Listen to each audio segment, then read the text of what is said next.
we're in London, so I will say good evening from everyone in the UK. Everybody that's watching us, I'm not too sure where you're watching us from, but wherever you are, I just want to say hello and welcome to our second episode of All Things Dyslexia. We're talking about today's particular topic is about dyslexia and coping mechanism. And I just first of all want to introduce myself, tell you all who I am and why we're doing what we're doing, and obviously introduce you to our special guest today, who's joined us from, is it Gloucestershire? I can never say that word properly. That's the word, yeah. I've got severe dyslexia, as you all know. Certain pronunciation can be a real problem for me. So my name is Elizabeth Takyi, and I'm the CEO and founder of A2I Dyslexia. And we've decided to do online shows or online live shows, and we've actually titled it All Things Dyslexia. And the reason why that is because we want to encourage people or dyslexic people, particularly during this pandemic that we're in at the moment and all these lockdowns and quarantine. So we decided to put a show together, and we're here today.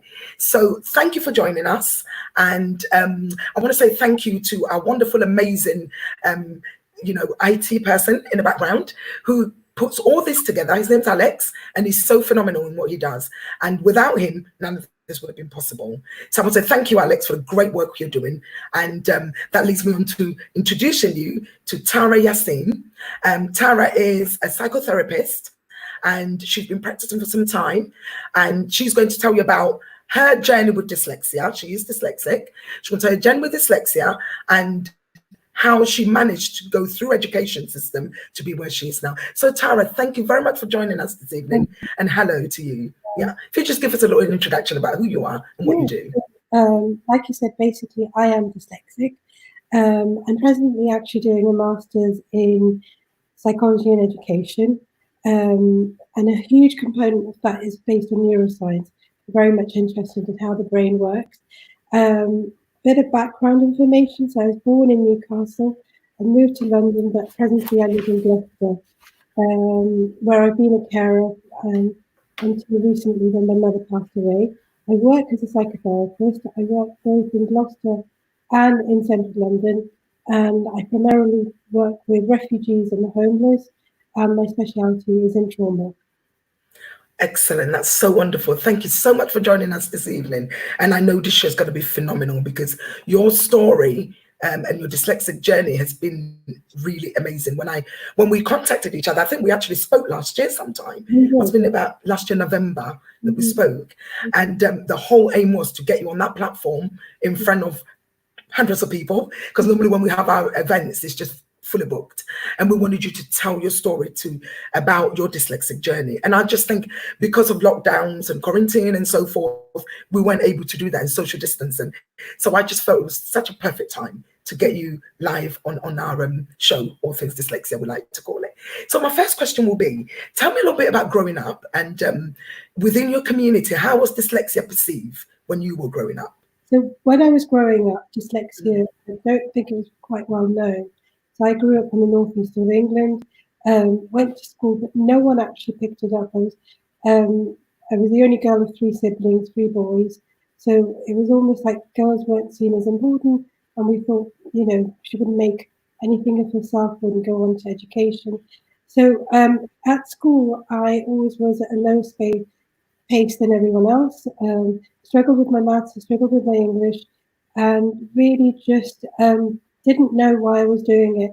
And when parents even came, they all said, "Oh, she's very astute, she's very, amazing student, but just very slow at everything that she does." So what I would do, I would write out my timetables and just repeatedly learn them. And the same with spellings, because I just wanted to get that gold star so that I could, for the teachers to recognise that.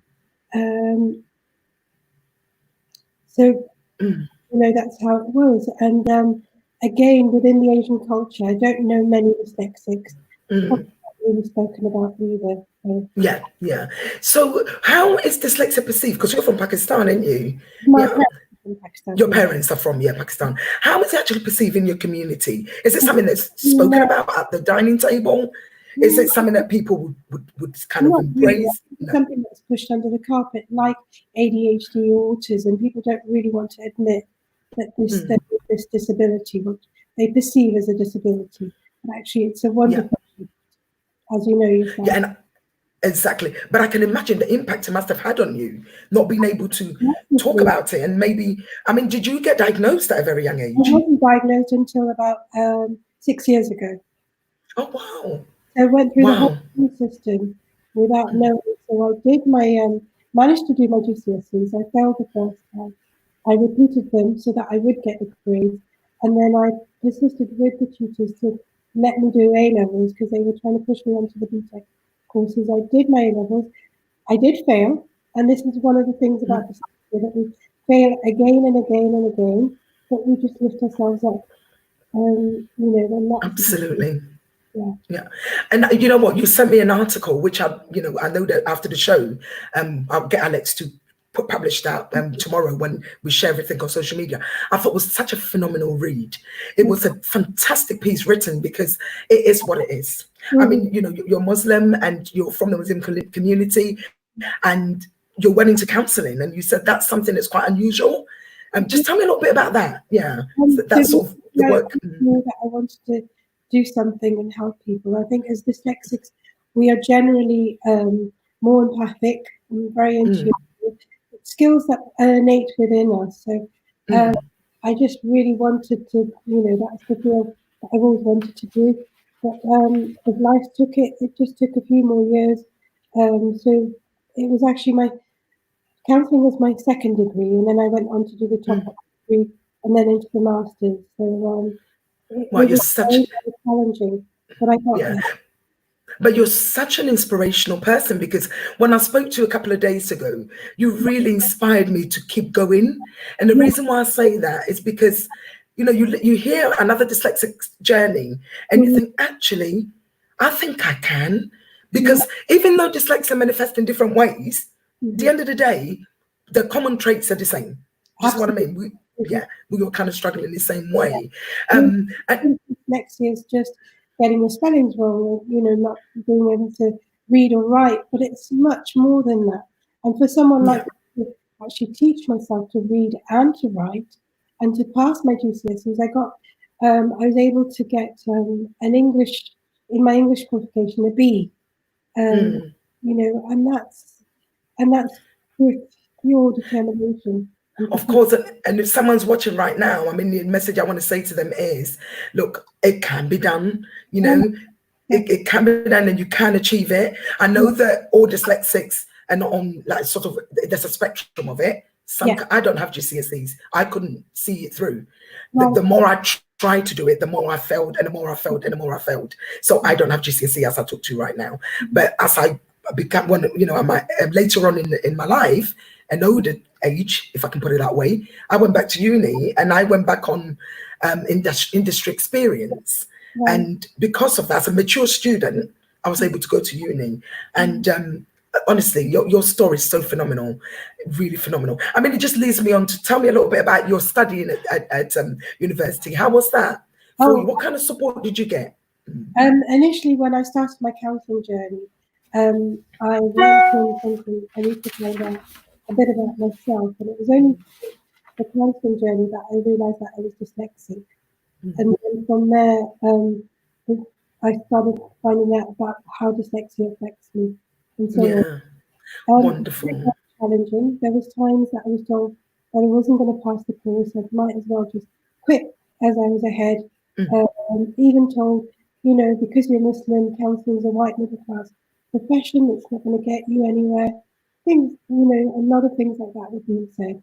Yeah, but you know what? The good thing is you never gave up. No, I didn't. You never gave up, and that's the story. That's what makes the story so amazing, because it was like, you know what? The more you push me, the more I'm going to get up and do what I have to do.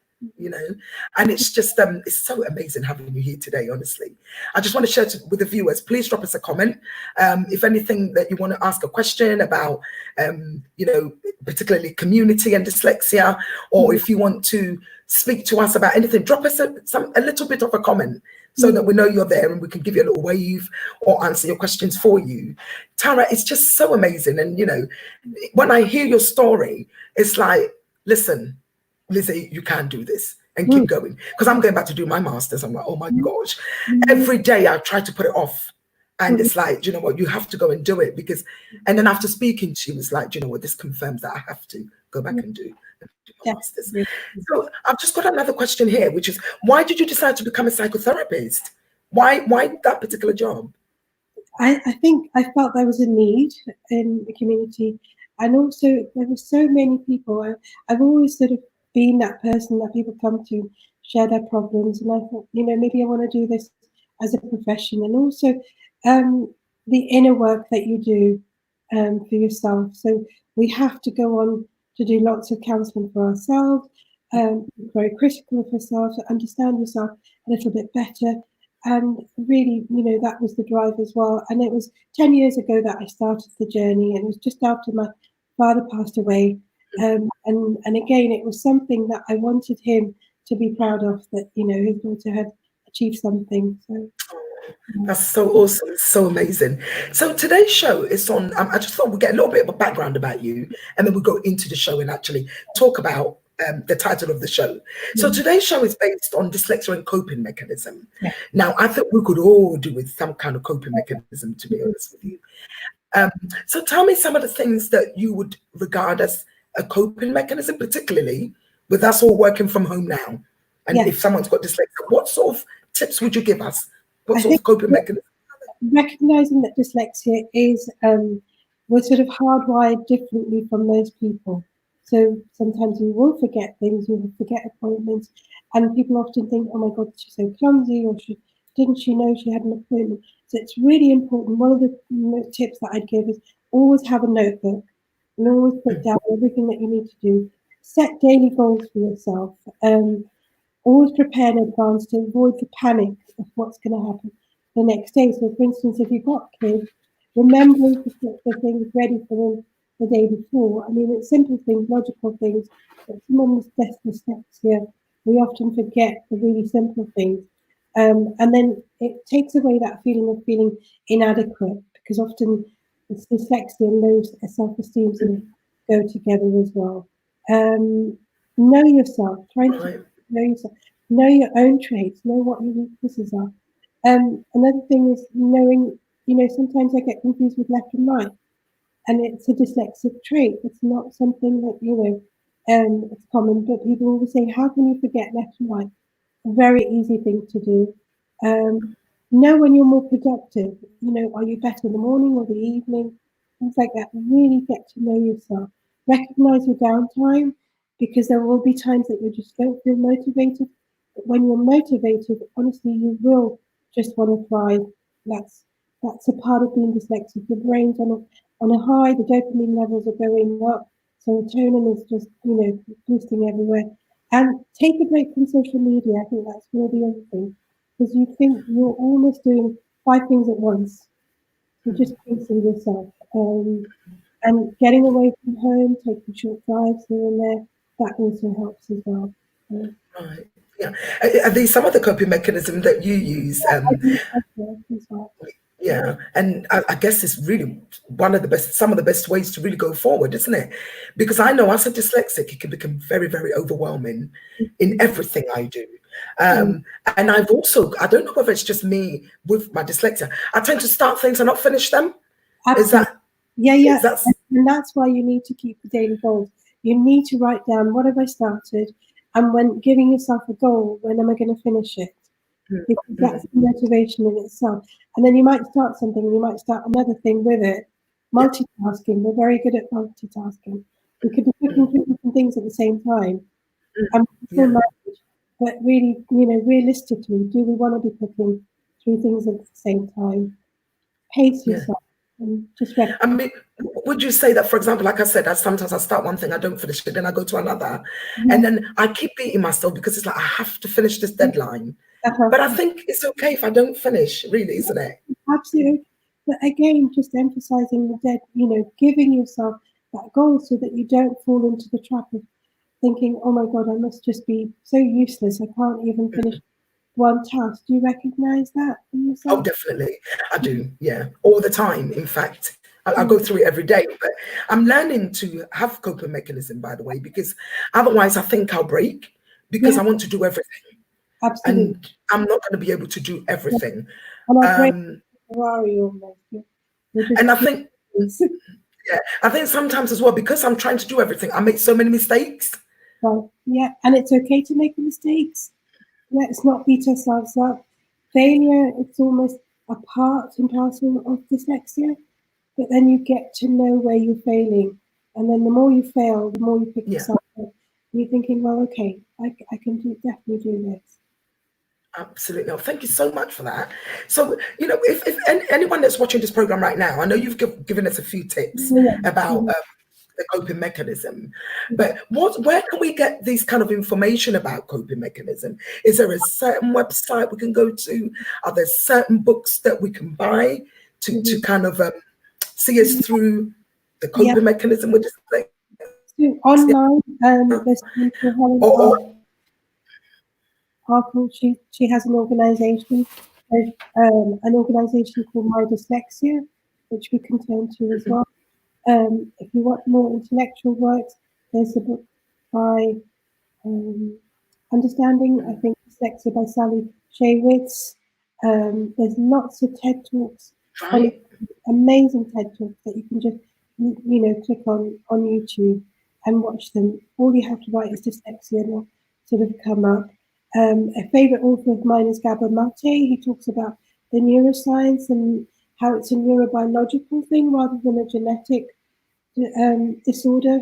That's what often people think it to. So there's lots and lots of things online where you can get the information. Again, often people say it's geared towards white people, not so much for black or BME. But I think when it comes to dyslexia, we all have similar traits. Absolutely, 100%, absolutely.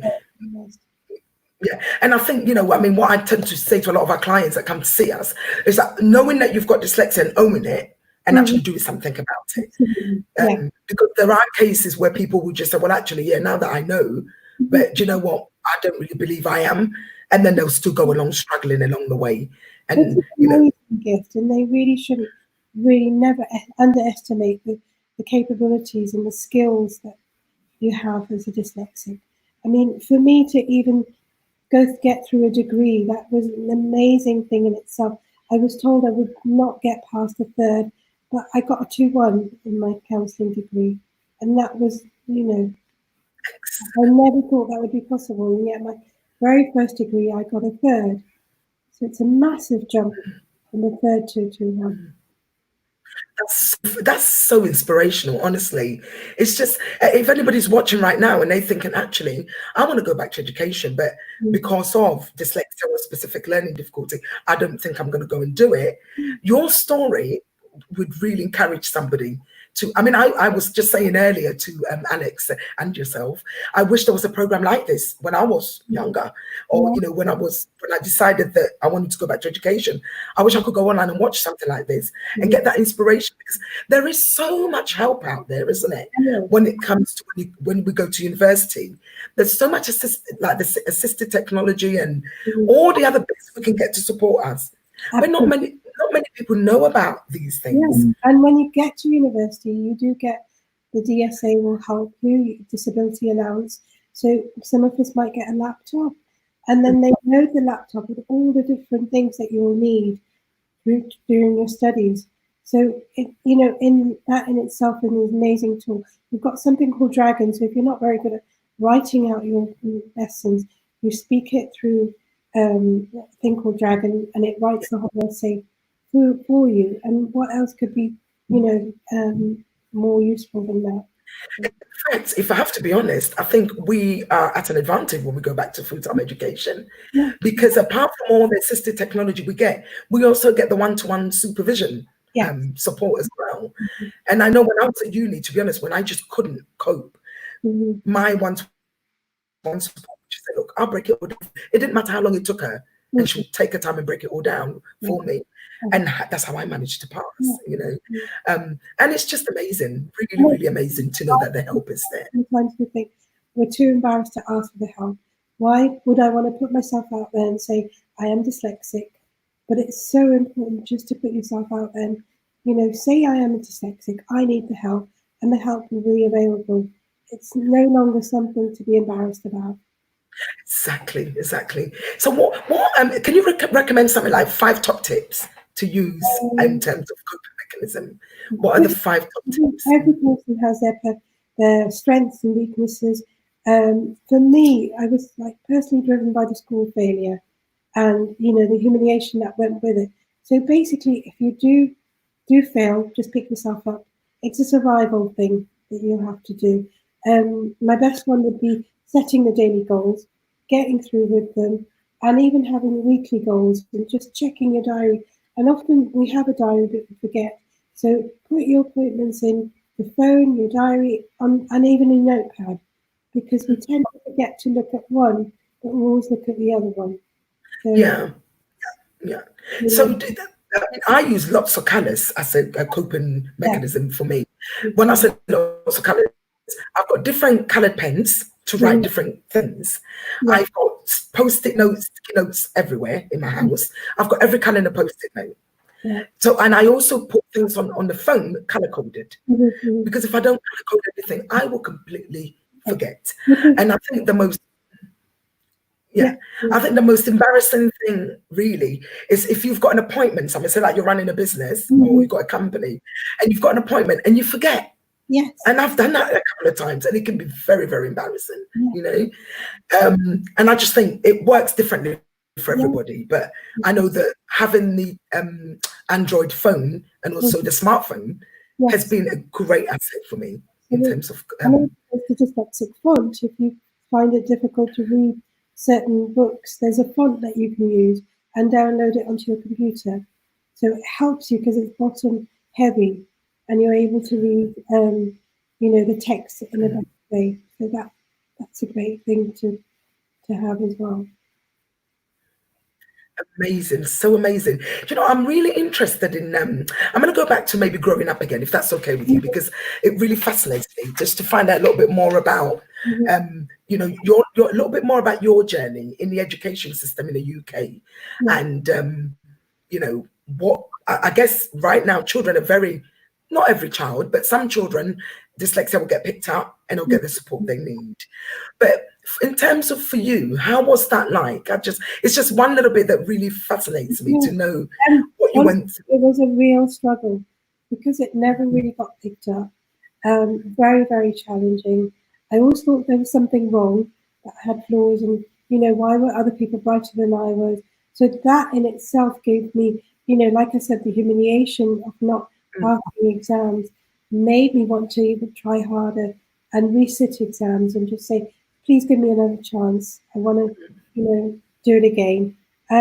Also, there were times that I'd be the only Asian girl in a white school, and that was difficult because you get labelled as the dumb one or the stupid one, or the person that doesn't know things. So, don't be friends with her because she's the dumb one.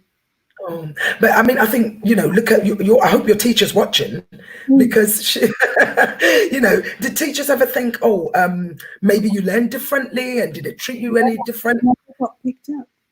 See. University, it never. Even when I went to college to do my first foundation degree in counselling, it didn't get picked up until they questioned my grades, because I got an A in one subject and a D in another. And they were like, what's going on? So that's when I went away and I said, okay, I need to find out for myself what's going on.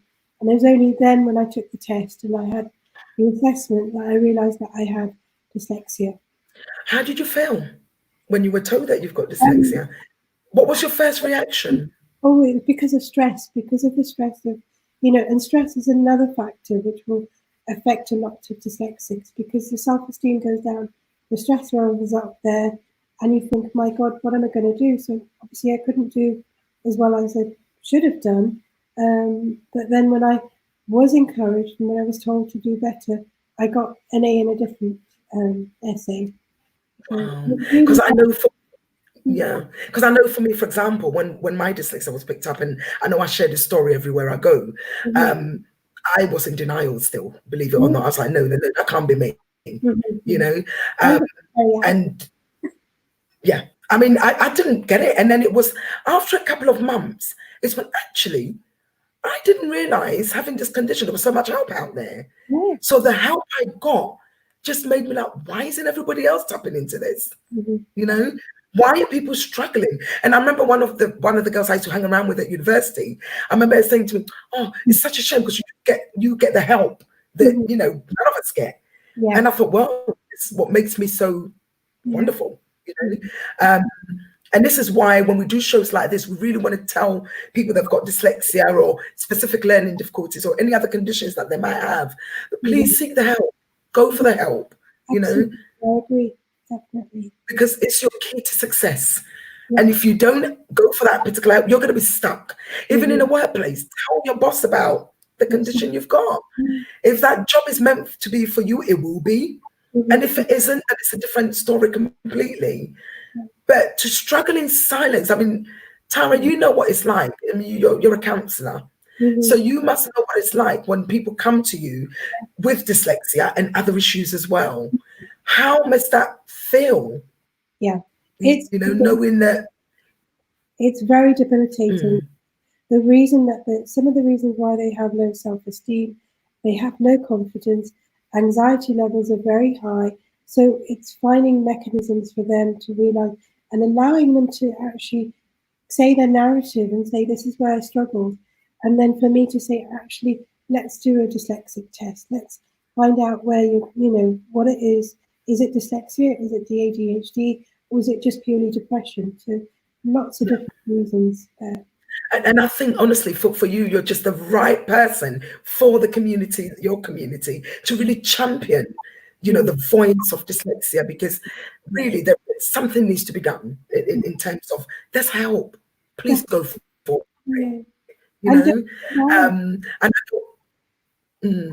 I know particularly in the Black community, sometimes I get a lot of phone calls and people go, God, you know, I found you and you're really the champion for this. And, you know, dyslexia isn't just a white condition. You know, Black people, Asian, it's across the globe. It is. Dyslexia. Just like exactly. You know, dyslexia doesn't say, look, because you're, you know, a certain color, I'm not, you know, you want to have dyslexia. It's just across the globe. And if anybody's got this condition, it's really best that the help that there is out there, that go for it. Because you and I know, Tara, that if we don't tap into the right support, what can happen? I mean, I know that for me, I went into deep depression because I couldn't understand why I couldn't do whatever. And I still go through mood swings now and then. Even now, you know, if I'm going to do something and I'm finding it so overwhelming, I can just feel that self-esteem just coming on and I just literally melt. Unless if it's something that I'm very good at, like talking. I love talking, you know, doing all these shows. I love doing the live shows and everything because it doesn't involve writing and reading and all that goes with it. So, you know, I mean, going back to the point I wanted to try and make, it that if you don't go for the help you need and the support you need, the repercussion of dyslexia can have a huge impact on one. Yeah. And I'm sure you would agree with me on that. There's amazing, in terms of, there's an amazing counsellor online, another counsellor, Penny Aston, and she talks about the repercussions of dyslexia, and she has an actual organisation groups. I think it's called with an extra O. To help people with dyslexia. And I think it's amazing the work that she does as well. You know, absolutely phenomenal. Yeah, I mean, Penny's been she spoke at one of our events before, and her work is phenomenal. She's so amazing at what she does.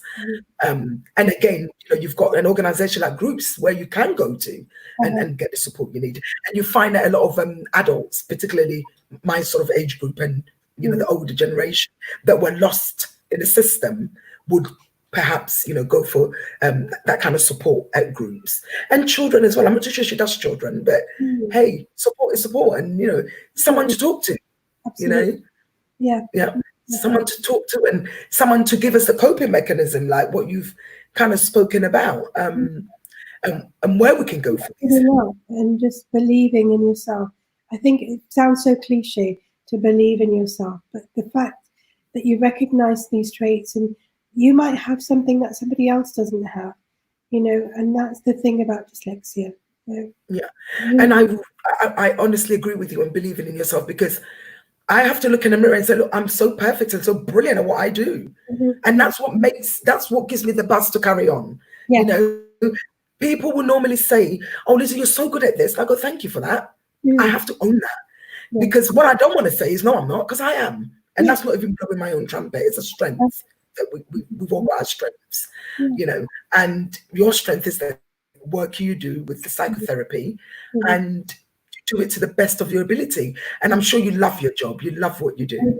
It gives me satisfaction to be able to help the people that are in need, and especially dyslexic, because they will come with a baggage, almost holding on to a baggage of, you know, I'm not good enough, I'm not worthy, I'm not, you know, why would I want to even be in the work that I'm doing? Why would I want to do a degree?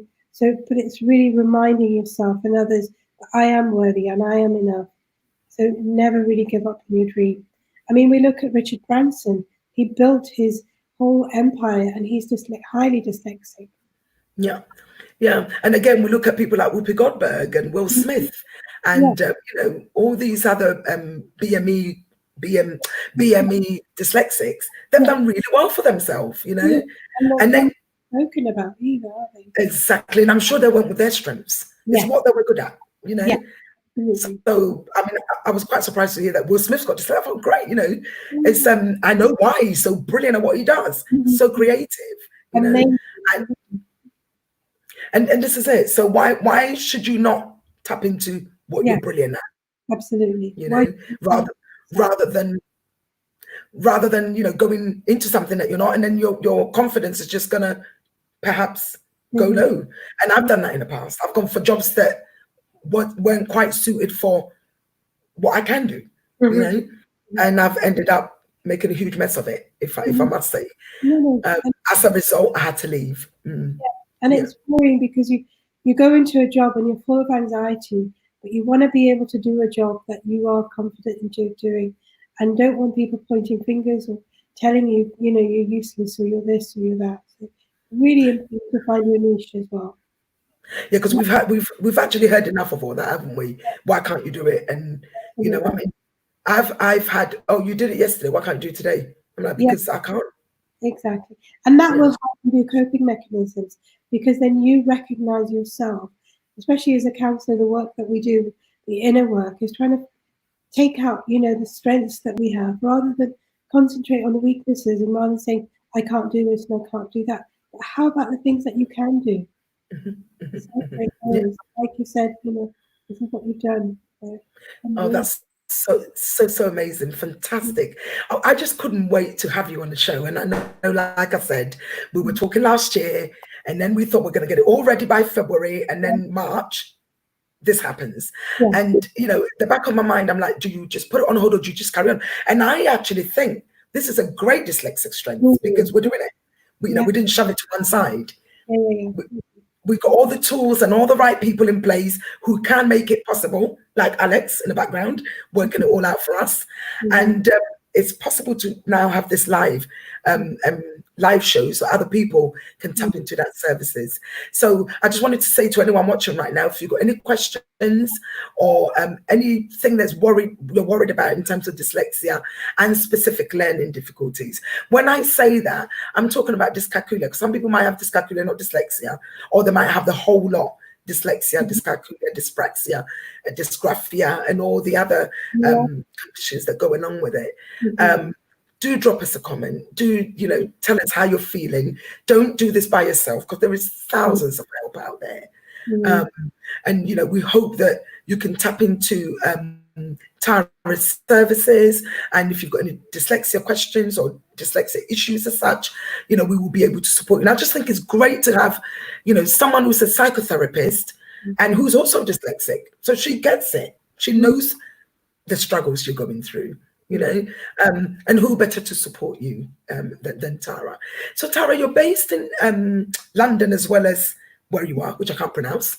Yeah, that's the one. Yeah. Bit of a mouthful for me. Pronunciation is a huge problem for me.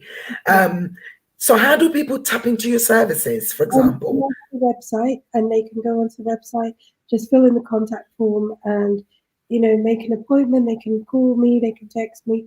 WhatsApp, and I'll pick up the call and we can speak on the phone.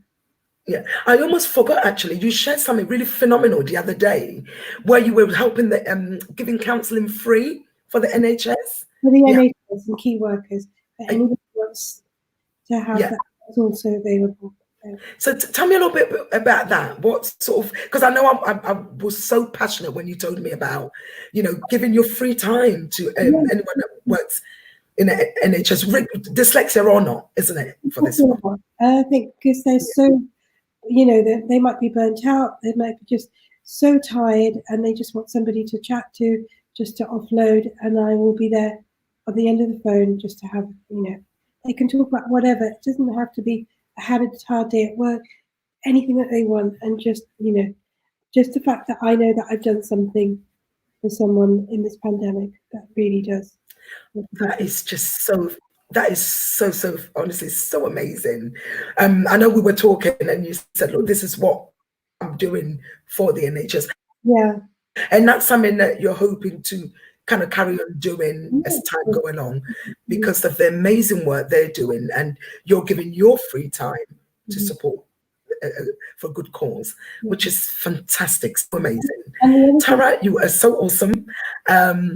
Is there anything?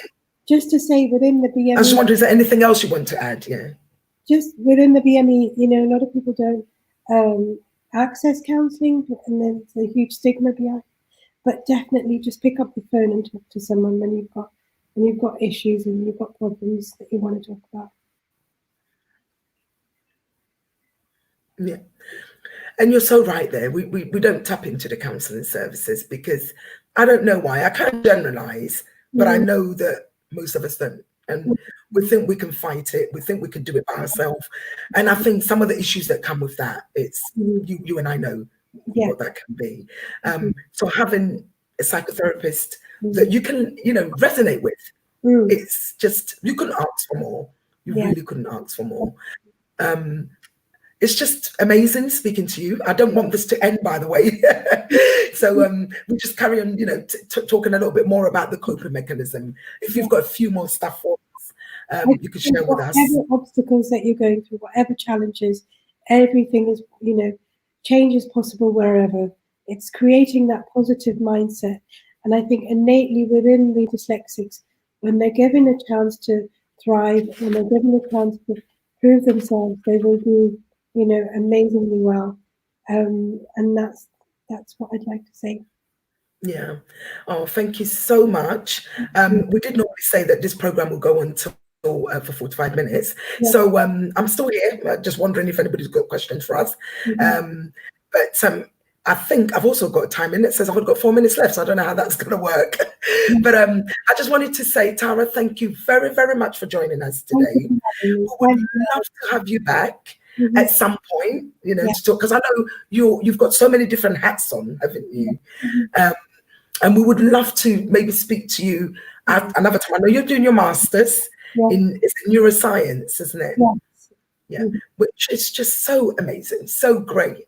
And we'd love to, tap into your services, have you back on the show to talk to us a bit more about the brain and dyslexia, maybe. And another one would be trauma and dyslexia, because people don't actually realize the impact and the repercussions it has on many people. It's many years, especially if there's bullying that's been involved at a young age, many years to work through that bullying period, and it becomes almost like a trauma in itself. Yeah. And I honestly, I can 100% resonate with what you just said.